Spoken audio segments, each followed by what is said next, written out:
नमस्कार. विषय आज एक आठवण. एक आठवण अपमानाची, एक आठवण व्यक्तिविशेषणाची, एक आठवण कधीच विसरत नसते. एक आठवण तुमची, एक आठवण आमची. प्रत्येक मनुष्य या जीवनामध्ये या जगण्यामध्ये अनेक अनुभवाचा कोश पुस्तक आयुष्यात तयार करत असतो. तर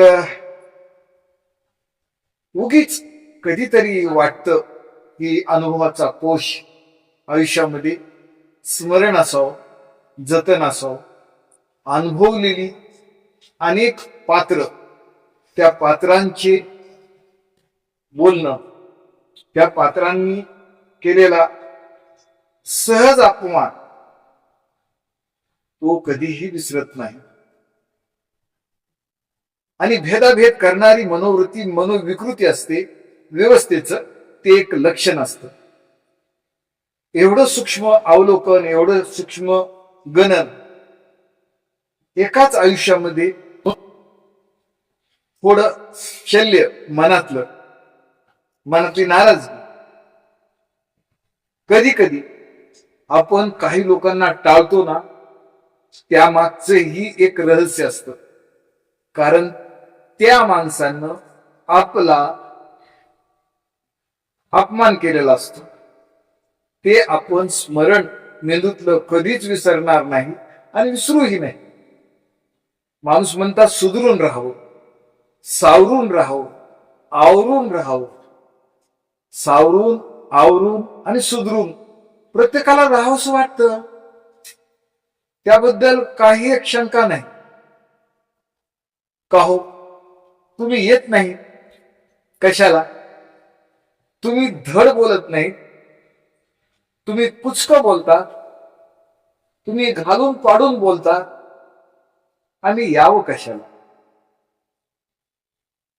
आणि तुमच्या संपर्कात माझ्या आयुष्यातला बहुमोल वेळ मी व्यर्थ का घालू? बरोबर ना? कारण वेळ बहुमोल आहे, आयुष्य महान आहे. ते कसं जगायचं हे आपल्यावर निर्भर आहे, अवलंबून आहे. आपण सुखात आहोत, समाधानी आहोत, आपल्याला काही ध्येय, काहीतरी उद्दिष्ट, काहीतरी सफलतेकडे इच्छा आकांक्षा असते. त्यानुसार आपला जगण्याचा प्रवास हा आनंददायक असतो. त्याप्रमाणे आपण जगलं पाहिजे. आणि नवे प्रयोग, पूर्व अनुभव, पूर्व व्यक्तींचे अनेक अनुभव माणसाने सहन केलेले असतात. त्यामुळं चालताना, बोलताना, माणसं एकत्र असताना थोडी काटकसर बुद्धीची करावी लागते. कारण ठराविक कालावधीमध्ये आपली साठीचा प्रवास संपत आलेला आहे आणि पुढचं 10-5 वर्षाचं आयुष्य आपल्याला सुख समाधानात जीवन जगायचं आहे. एवढी छोटीशी शिल्लक आयुष्याची कालावधी ती निरामय आणि आनंददायक कशी घालता येईल यासाठी माझा प्रयत्न असतो. पहा, थोडं मी आत्मचिंतन करतो. गतकाळाचं नाही, अजिबात नाही. गेले गेले, जो बीता वो बीता, जो है और आगे क्या करना है. मधी मधी हिंदी तो बोलावंच वाटतं. समय समय की बात है, अनुभव जीवन में बहुत आते हैं. आणि ह्याच अनुभवातून माणसाला शहाणपण येतं.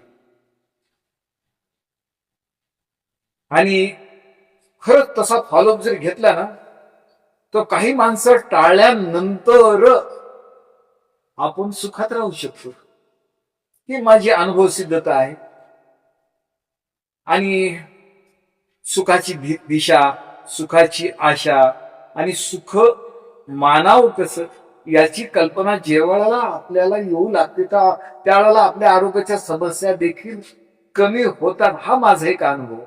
कारण मन, मस्तिष्क आणि बुद्धी, विचार मन, मस्तिष्क, बुद्धी आणि विचार यावर जर अतिक्रमण अनेक व्यक्तींचं जर असेल तेव्हा आपलं मन कलुषित होतं, चांगली झोप नसते, चांगला आहार आपण घेऊ शकत नाही, चांगलं आनंदी जीवन जगू शकत नाही.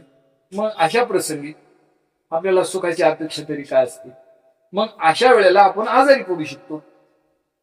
आणि पुन्हा शरीराला झालेल्या वेदना, व्यथा, मनाला, तन आणि मन याचं संगोपन न केल्यावर आरोग्यावर दुष्परिणाम होतो. याची जाणीव ज्या वेळेला आपल्याला दुसऱ्याला दिसल्यानंतर आपण स्वतः सावध कसं राहायचं, आपल्या शरीराचं आणि मनाचं आरोग्य कसं जपायचं, हा यथोचित आणि सुयोग्य असा सन्मार्ग ज्या वेळेला आपण अनुभव, त्यावेळेला आपल्याला सुखाचा प्रवास आणि आनंददायक जीवन जगण्याची कला येते. नमस्कार. चॅनलला लाईक करा, सबस्क्राईब करा, शेअर करा आवडलं तर. धन्यवाद.